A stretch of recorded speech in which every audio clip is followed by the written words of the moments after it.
Coach, second straight year, Chris Klieman and Kansas State upset a highly ranked Oklahoma team. One of the biggest wins in school history, and everybody wants to talk about the downfall of Oklahoma. Don't forget what that coach just did. And Skylar Thompson. I mean, that was a gutsy. You watch the second half, energy was all in the purple.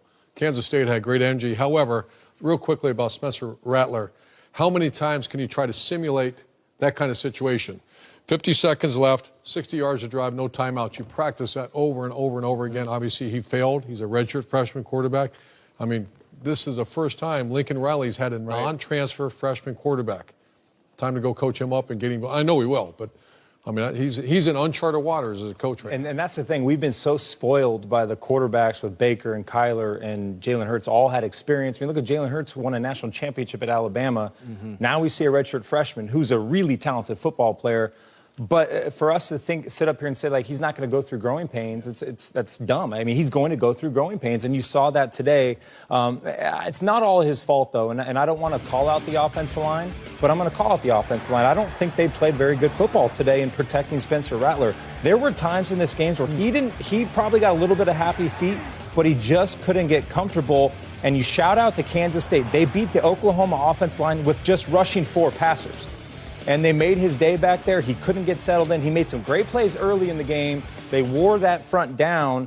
And I think at the end of the day, they couldn't move the ball. So it was a lot on Rattler. But you're right, just the inexperience. I mean, that's going to happen this year. Yeah, you could see that Kansas State just wanted it more in the fourth quarter, down in the stretch. They were the more physical team. And I was yelling at the TV like, that's what Oklahoma should be doing. Because the whole game, you know, they were pretty stout throughout the game, but then they gave up some big plays that just really hurt them and just really opened up the floodgates. They had a 77-yard touchdown against them. Deuce Vaughn here again. The Deuce is on the loose, and again, once he's in the open field, you're not going to catch him. And then another 78-yarder down the field. These are the kinds of just breakdowns that you cannot have, because when you play a better team, they're going to make you pay for those kinds of plays. So that was the play right there, though, that worried me. Was just the physicality, the tackling, the missed tackles. There were at least 4 or 5 guys there that could have tackled Deuce Vaughn on that play. You just turn on the videotape of that second half. Kansas State's the better. That was not an upset in the second half. Kansas State had more energy. 31 big points plays in the second half they put up.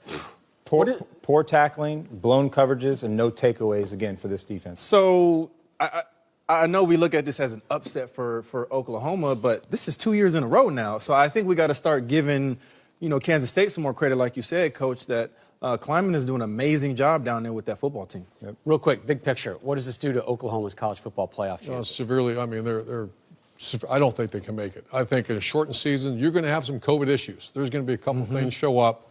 I think it's going to be really, really hard to make the playoff. Yeah. They're still alive. They have to win out, obviously. They've been to a playoff with 1 loss. You lose your second game of the season. There's no room for error. Yeah. And remember, you talked about COVID issues. It was Kansas State who had 7 players on their 2 deep that couldn't play today. The other reason they're in trouble, perception of the Big 12 is not real strong right now. And so it's a school like Texas or a team like Texas really the only chance. Yep.